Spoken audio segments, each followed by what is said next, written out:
It's hard to give either quarterback an edge because they're both absolute aliens and are probably the best and second best quarterbacks in the league.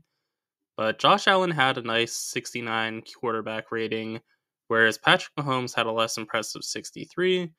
So I would say there is a little bit of an edge for Josh Allen, especially as he plays at home as well. The Bills should have an edge at receiver as well because Stephon Diggs and Khalil Shakir is a great duo. And then Dalton Kincaid is a solid third option too. That will be a difficult matchup for Nick Bolton.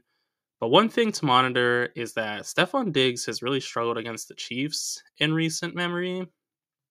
Since 2019, his average has dropped from 81 yards per game against everyone to just 58 yards per game against just the Chiefs.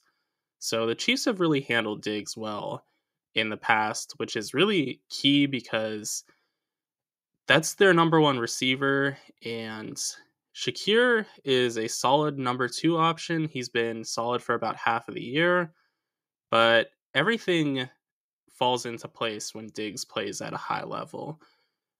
Shakir can play as the number two that he should be.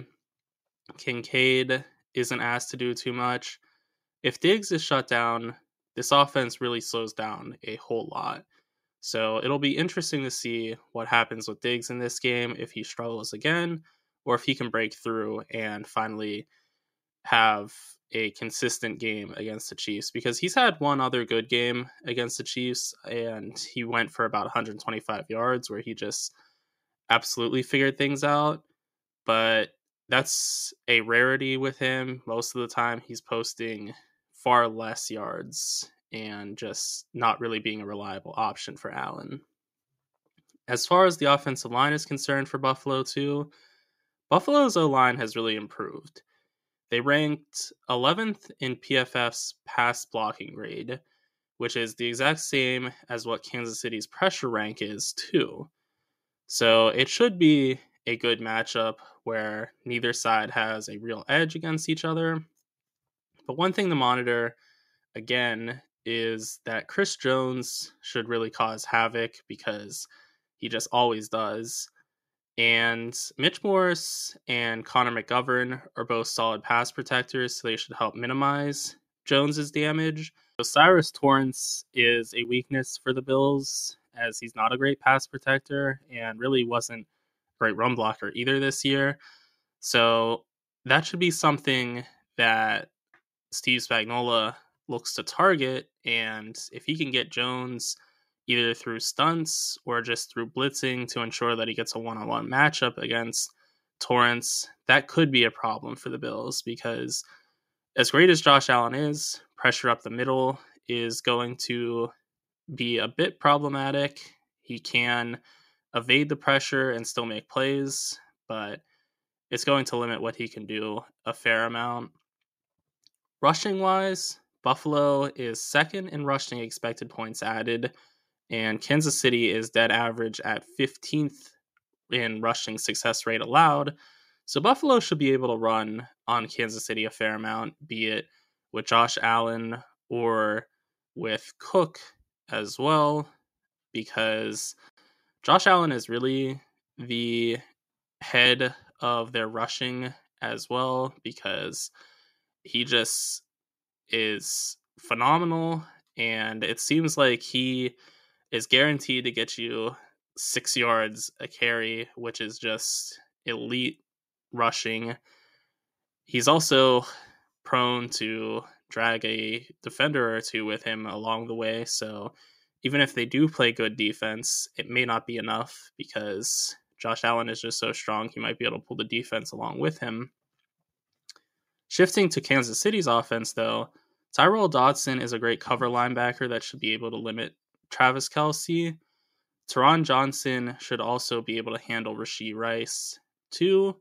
So the Bills are well equipped to stop this Kansas City offense that is really only two guys.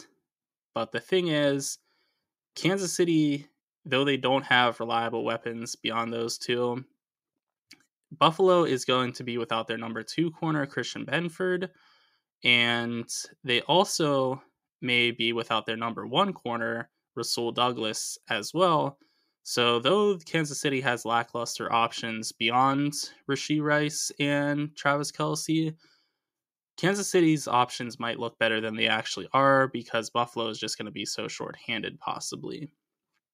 Pass protection wise for Kansas City should be safe as Buffalo was 19th in PFF's pressure grade and Kansas City ranked 8th in PFF's pass blocking grade. So the Chiefs should have an edge there. One area they won't have the edge in, though, is, and this could be a problem for them really, is their running game is mediocre offensively as well. Like their defense of run game is also. They ranked 18th in expected points added. They're going against a solid run defense in Buffalo that ranked 11th in success rate allowed. So Buffalo should be able to shut down their run game fairly decently, especially if they don't have as many injuries to the linebacker core as they possibly can, because Terrell Bernard is listed as questionable. And as I mentioned before, Rasul Douglas is also questionable. And that brings me to the final point. I think this game simply comes down to health, because if Douglas and Bernard play, I'll take Buffalo, and I think them at -2.5 is fine as well. But if they both don't play, I think that's just too many backups for Buffalo, because Buffalo is a super well-coached defense, and that is evident through the fact that basically whoever plays to them is put in position to succeed, and then they do a solid job. But there comes a point where it's just, you need some bodies.